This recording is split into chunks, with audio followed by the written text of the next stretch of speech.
Questions 47, the type of the question tricky because they are in the monthly phone plan with the monthly charge. However, they're asking you how much the phone cost him.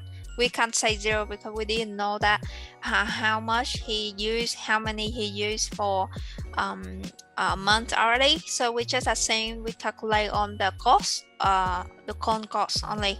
So what you do for flat 4, that is the fixed rate, so $0.2, you leave it there because he using the phone and counting they pay for seconds, so every 60 seconds, that's a minute, and they're taking about 5 minutes. So how we do, we time for 5 and we act for 0.2. They give you 4.55.